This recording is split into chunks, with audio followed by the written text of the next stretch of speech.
Le village de Maybe, au Michigan, compte à peine 600 habitants et s'étend sur un peu moins de 2 miles carrés. C'est un coin rural et tranquille, où, mis à part quelques petits commerces et restaurants locaux, l'on trouve surtout des terres agricoles et ce charme propre aux petites communautés. C'est là qu'en 2014 vivait Chelsea Ellenbrook, avec sa famille, sur leur ferme d'environ 160 acres. Selon ses proches, Chelsea, âgée de 22 ans, illuminait une pièce avec son sourire et encore davantage avec sa gentillesse. Assez réservée lors d'une première rencontre, elle se transformait peu à peu, révélant une personnalité joyeuse, sociable et pleine d'humour. Elle voyait toujours le verre à moitié plein. Le lien avec sa famille était très fort. Benjamin d'une fratrie de 5, elle et ses sœurs se surnommaient les filles Brooke. Depuis près de 4 ans, elle travaillait comme hôtesse dans un restaurant, Olga's Kitchen. Pendant son temps libre, elle retrouvait ses amis, écoutait des comédies musicales, jouait à des jeux vidéo, lisait ou faisait de la pâtisserie. La cuisine, d'ailleurs, était sa véritable passion. Elle rêvait d'entrer à l'université pour décrocher un diplôme en art culinaire et lancer sa carrière. En ce 26 octobre 2014, à environ un quart d'heure de route de Maybe, la commune de Frenchtown s'apprêtait à accueillir une grande fête d'Halloween. Et grande était peu dire. Mike Williams, chanteur du groupe de rock Pickaxe Preacher, organisait sa soirée annuelle, devenue au fil des ans une sorte de mini-festival. Plusieurs groupes se produisaient, des cracheurs de feu déambulaient, la nourriture ne manquait pas, un immense feu de joie brûlait, et l'alcool comme la drogue circulait en abondance. Mike avait même engagé des agents de sécurité et des personnes pour gérer le stationnement sur cette vaste propriété. Pourtant, même lui n'imaginait pas que l'édition de cette année prendrait une telle ampleur. Au fil de la journée et de la nuit, plus de 600 personnes allaient défiler, soit davantage que toute la population de Maybe. Chelsea et ses amis attendaient cette soirée avec impatience. Un concours récompensait les meilleurs costumes, et elle avait passé un temps fou à confectionner une tenue de Poison Ivy. La jeune femme de 22 ans arriva à la fête avec sa meilleure amie, Rebecca. Vers 1h30 du matin, on prit une photo d'elle.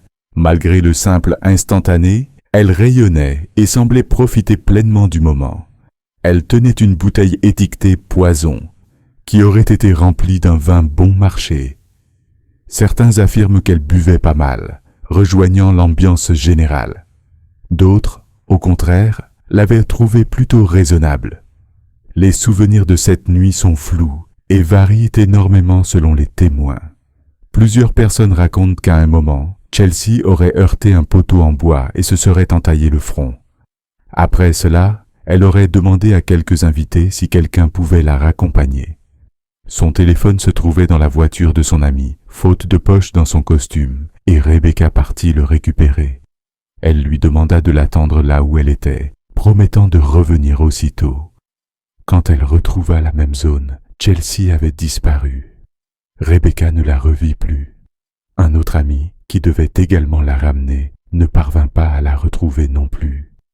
Avec la foule serrée, les allées et venues constantes et l'ampleur de la fête, il était peut-être naïf d'imaginer qu'ils resteraient ensoudés toute la nuit. Chelsea avait très bien pu croiser d'autres connaissances et être rentrée avec elles.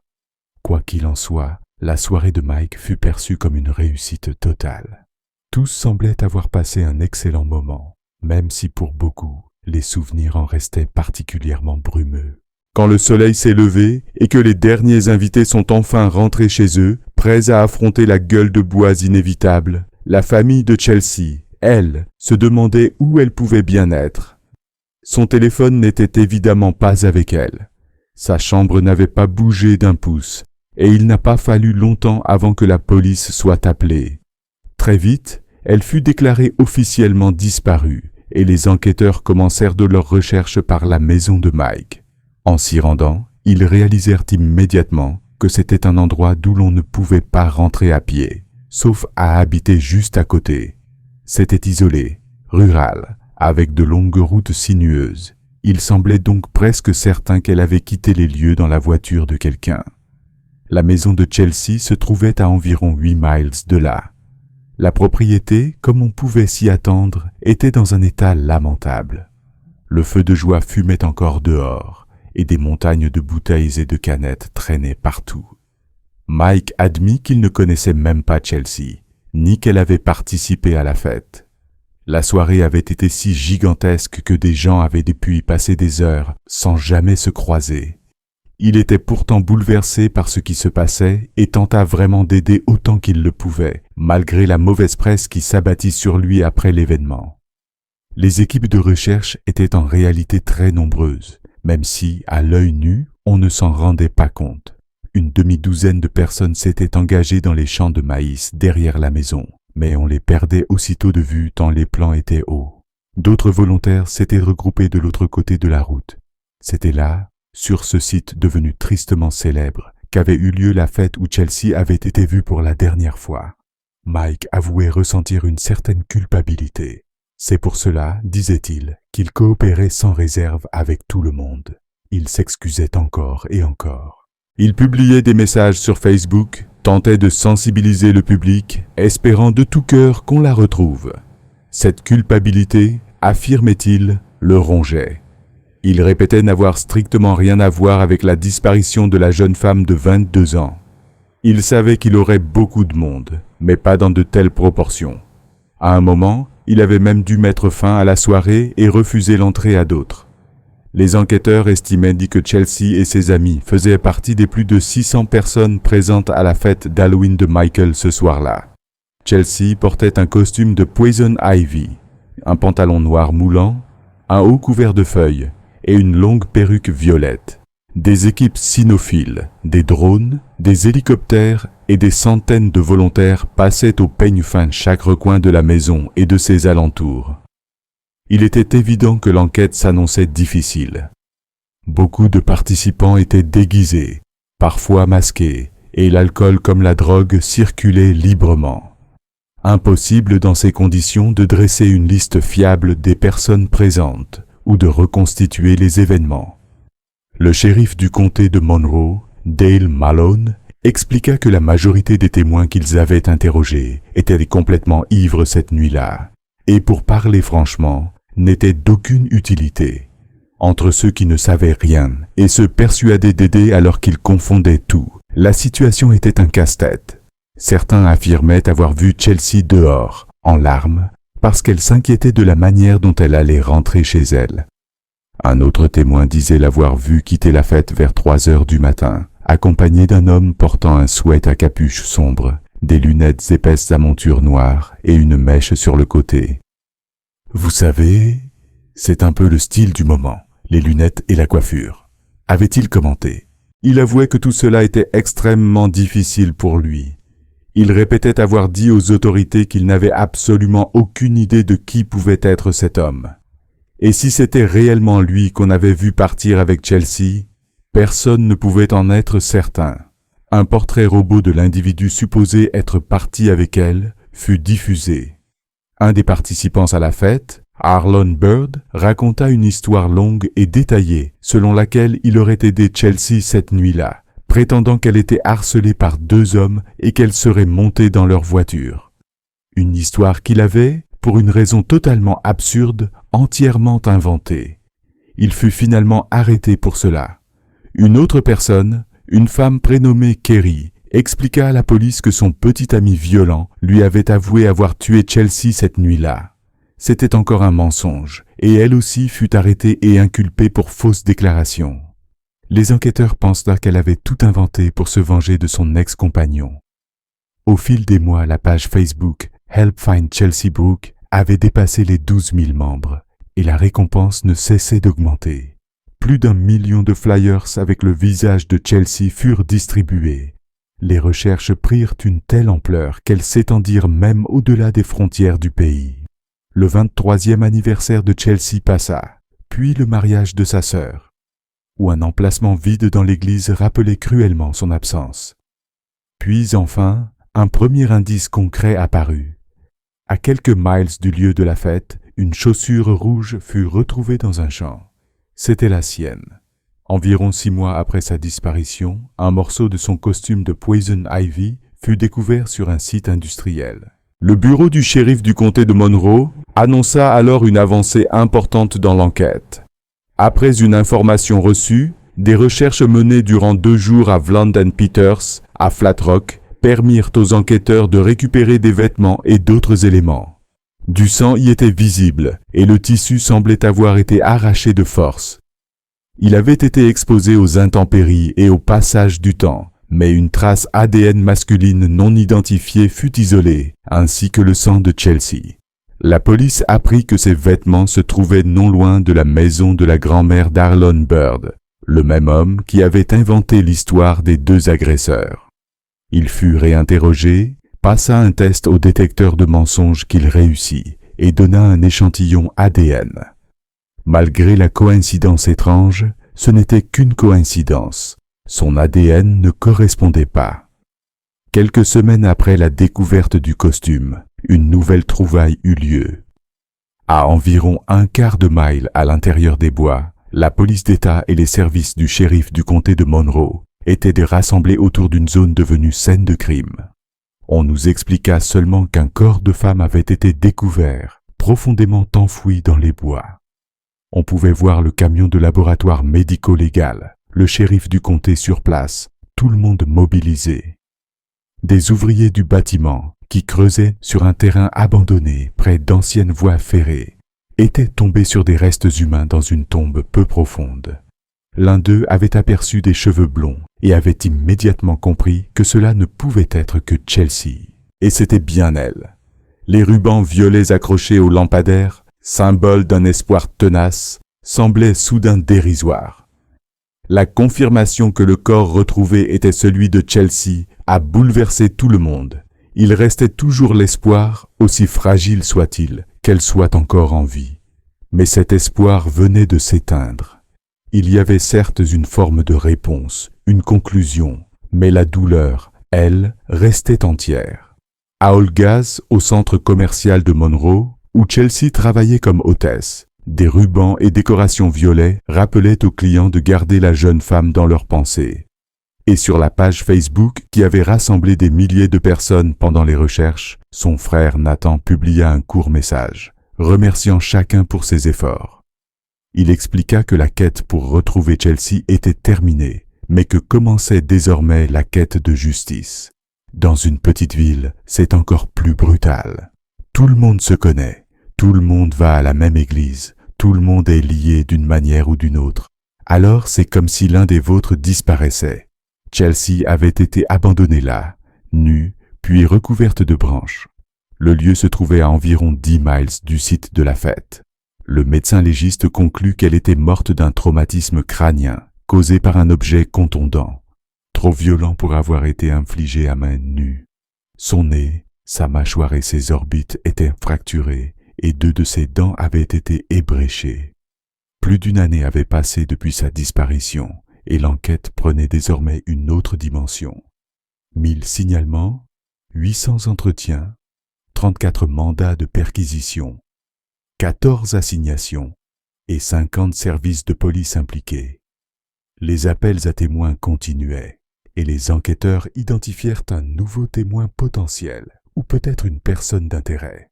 L'image était floue, mais la police souhaitait parler à cet homme en lien avec la disparition de Chelsea Brooke. Elle avait disparu en octobre 2014. On se souvenait qu'elle avait été vue pour la dernière fois en compagnie d'un inconnu, mais l'homme dont l'ADN se trouvait sur son costume allait, lui, tomber presque directement dans les bras des enquêteurs. Daniel Clay, âgé de 27 ans, traînait un lourd passé judiciaire, possession de stupéfiants, vol, effraction, agression et même violence contre un policier. Il venait d'être arrêté pour avoir volé un sac à dos et, en vertu d'une nouvelle loi, il dut fournir un échantillon d'ADN. Résultat, correspondance parfaite avec celui retrouvé sur le costume de Chelsea. Une femme avait également signalé qu'il l'avait agressée et violée dans un appartement 1 mois avant que son ADN ne soit identifié. Il fut donc conduit au commissariat et interrogé sur ce qu'il avait fait la nuit où Chelsea avait disparu. Il dit reconnaître son visage à cause des informations diffusées dans les médias, mais nia l'avoir jamais rencontré. Quand les enquêteurs lui apprirent que son ADN figurait sur ses vêtements, il affirma que c'était impossible. Il admit avoir assisté à la même fête qu'elle, avoir bu énormément et consommé de la drogue. Il se souvenait avoir eu un rapport sexuel avec une femme dans sa voiture, mais il était catégorique. Ce n'était pas Chelsea. Selon lui, son ADN ne pouvait absolument pas se retrouver sur ses vêtements. Never had sex. You never had sex, never nothing. Would there be any reason that your DNA would be with Chelsea Brown? No. Or on her clothes, or in her hair? Not to my knowledge. But the DNA did not lie, and the detectives were losing patience with him. I think the thing is, Daniel, all right, is you had sex with a female that had dark hair in the back of your car. Yeah. All right? You're telling me you left alone. Mm-hmm. There's a possibility, all right, a likelihood, and I say likelihood, which I'm 99.9% sure that it was Chelsea that you had sex with. I don't remember who I had sex with that night. I know I was up and had sex with someone. They told him there was no point in pretending anymore.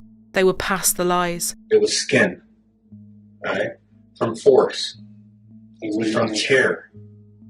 Your DNA cells were on where her crotch was torn and where her top was torn. From grabbing her or something. Okay, so that's where your DNA was. I'm past that. Okay, right? I know that you tore that. I didn't tear it. We're past Pulled that. it off or whatever. We didn't Okay, tear it. so but it was torn. You had to tear it. I didn't tear it. But I'm not getting That would that. have been somebody after me or something. Okay, Or so somebody after you. there was, and this is the thing, all right? There had to be somebody after me. Something happened. Listen to me, Daniel. We're past all that. Okay. All right. I have your DNA where her stuff was torn. Les enquêteurs décidèrent alors de tenter un coup de bluff et lui racontèrent un mensonge à propos de Chelsea.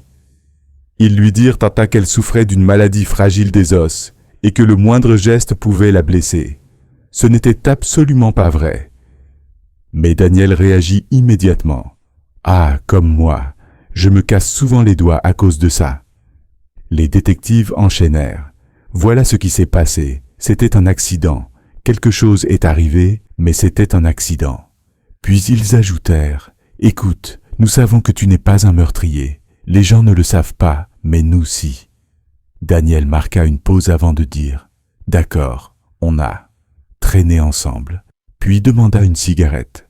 Il affirma ensuite que c'était bien elle, la femme avec qui il avait eu un rapport dans sa voiture, mais qu'il l'avait laissée vivante, en bonne santé, et qu'il ne lui avait fait aucun mal.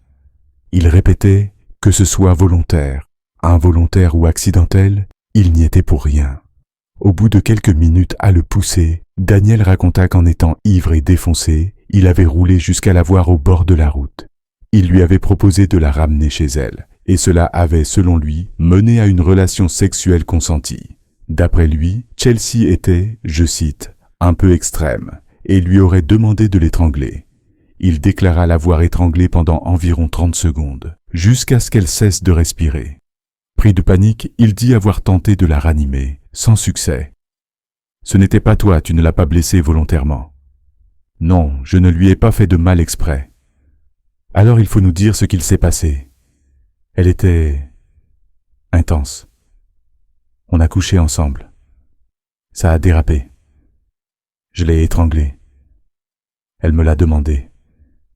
Je l'ai fait, et d'un coup elle s'est affaissée. Alors j'ai arrêté, j'ai commencé à lui tapoter le visage, et elle respirait plus. J'ai arrêté tout. J'allais pas continuer avec quelqu'un qui venait de s'évanouir. J'ai paniqué, je lui tapais les joues, je la secouais. Je faisais ça, j'essayais, je sais pas. Quand les enquêteurs lui parlèrent des blessures graves, fractures du nez, de la mâchoire, des orbites, il répondit « Le docteur dit que c'est comme un accident de voiture. Je vous jure, je me souviens pas. Sans explication, je vais passer pour un monstre. Vous le savez, j'étais complètement ailleurs. Je me souviens par morceaux, pas tout. » Les policiers insistaient, c'était précisément la partie dont ils avaient besoin. Je me rappelle avoir fait ça, avoir tapé, essayé de la réveiller après avoir raté le massage cardiaque. Je comprends pas comment j'ai pu faire ça à sa mâchoire, à moins qu'en sortant de la voiture je l'ai cognée contre la portière. Peut-être. Et si c'était ça, ce serait un choc énorme, pas volontaire. Je pourrais comprendre que je l'ai fait sans m'en rendre compte. Il expliqua qu'il était dans un état de panique totale, qu'il avait roulé pendant 30 à 45 minutes, incapable d'agir. Tu l'as sorti de la voiture, tu l'as ramené quelque part. D'accord. Quand tu l'as sorti, tu l'as porté ou traîné?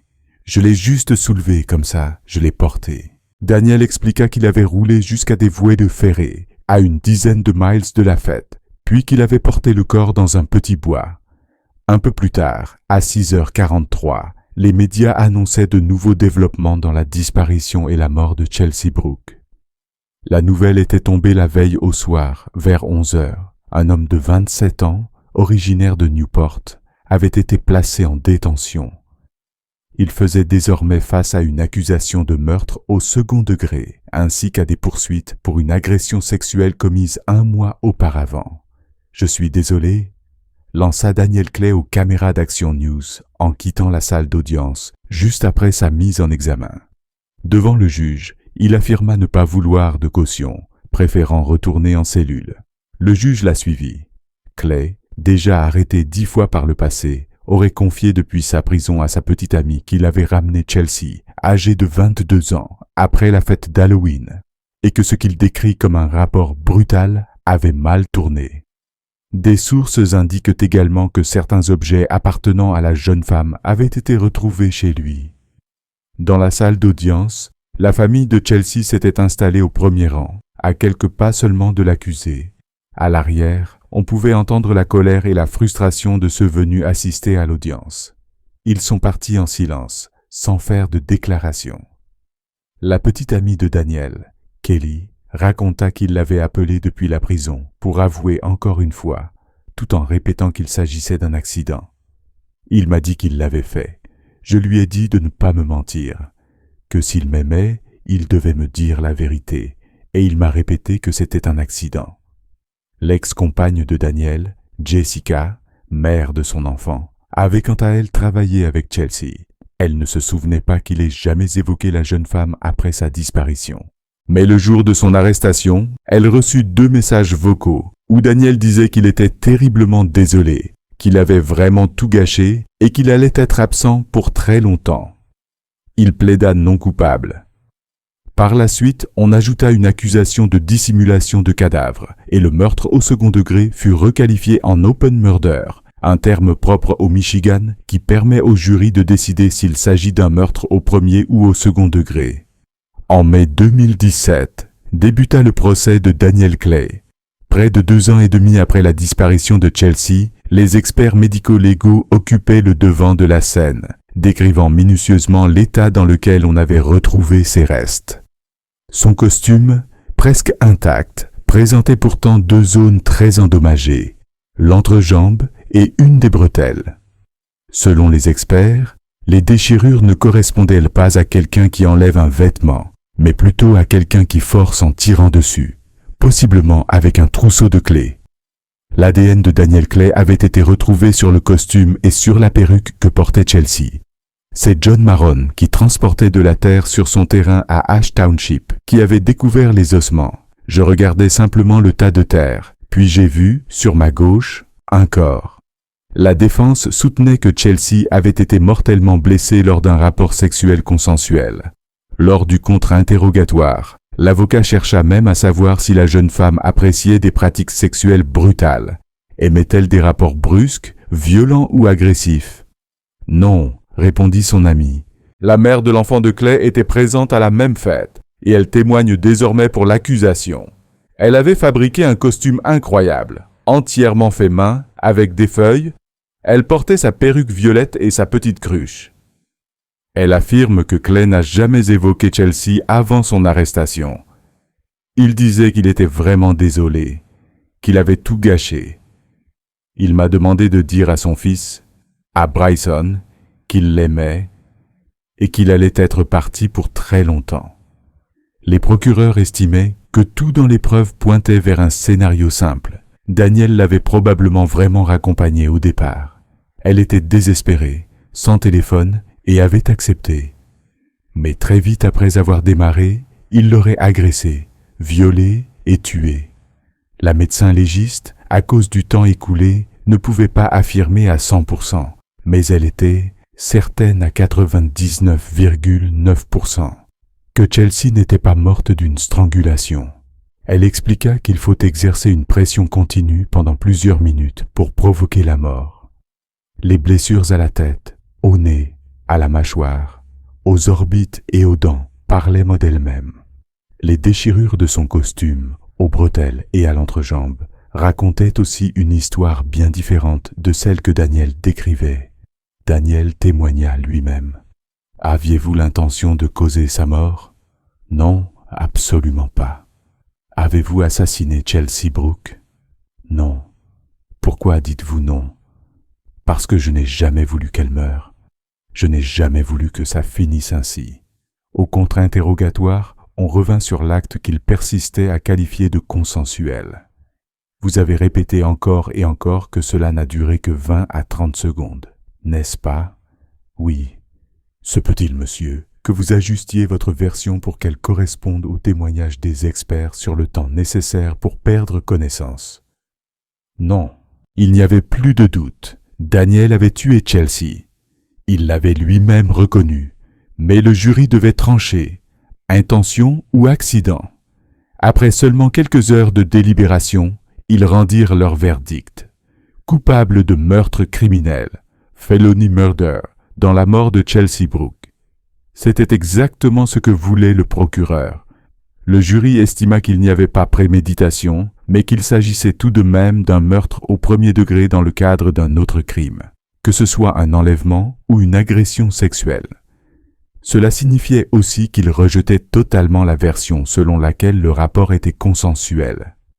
Ils avaient pourtant beaucoup d'options, meurtre au premier ou au second degré, dissimulation de cadavre, voire homicide involontaire s'ils avaient recru Daniel. Ils ne l'ont pas cru. Lors de la lecture des verdicts, lorsque le non coupable fut annoncé sur la première partie du chef d'accusation, un souffle d'étonnement parcourut la salle. Personne ne savait ce qui allait suivre. Puis la phrase tomba. Pour le chef numéro 1, meurtre au premier degré, non coupable. Meurtre criminel, coupable. Nous sommes satisfaits du verdict du jury. Il est solide et parfaitement soutenu par les preuves, déclara le procureur. Au moment de la condamnation, Leandra Brooke, la mère de Chelsea, s'adressa directement à Daniel et lui dit qu'elle le pardonnait. Vêtue de violet, la couleur préférée de sa fille, et portant un badge Crime Stoppers avec le visage de Chelsea, elle lui tendit une Bible. Elle expliqua que cela ne voulait pas dire qu'elle oublierait, mais que, pour sa propre paix intérieure, elle devait pardonner. Daniel resta assis, le visage fermé, sans réaction. Leandra conclut avec une leçon qu'elle juge essentielle depuis la mort de Chelsea. Ne laissez jamais vos amis seuls. Si vous sortez quelque part, en groupe, rentrez ensemble. Ne partez jamais du principe que votre ami ira bien. On s'attend encore à la voir passer la porte de derrière. Le juge, lui aussi, avait quelques mots bien sentis pour Clay. Pour moi, monsieur Clay, c'est évident. Vous êtes un menteur, un violeur et un meurtrier. Daniel Clay fut condamné à la prison à vie sans possibilité de libération conditionnelle pour le meurtre de Chelsea Brooke. Il reçut ensuite une autre peine, 40 à 75 ans, pour l'agression sexuelle commise dans l'appartement. Le juge ajouta, ce viol était d'une brutalité extrême, dégradant, déshumanisant. Monsieur Clay, vous n'êtes qu'un opportuniste, un prédateur. Vous êtes un menteur et désormais un violeur en série. Daniel fit appel, mais sa condamnation fut confirmée. Une bourse au nom de Chelsea fut créée dans la filière des arts culinaires, au Monroe County Community College, l'endroit où elle aurait dû étudier. Une autre soirée d'Halloween venait de se terminer. Une nuit avec des amis, mêlée de rires, de fêtes et d'un peu de désordre comme toujours, avait touché à sa fin. Chacun rentrait chez soi, déjà impatient de repenser au moment fou du lendemain. Chelsea Brooke, elle, cherchait simplement un moyen de rentrer, prévoyant de rire avec les autres au petit matin. Sa soirée avait été entourée de faux semblants, de déguisements, de jeux. Mais cette affaire rappelle une vérité effrayante. Les monstres existent bel et bien. Aucun masque, aucun costume nécessaire. Et le cauchemar que Chelsea a dû affronter, lui, n'avait rien de fictif. Si vous souhaitez soutenir notre travail et nous aider à continuer à produire nos contenus, nous avons également un Patreon avec plusieurs avantages, épisodes exclusifs, coulisses de production et accès anticipé sans publicité.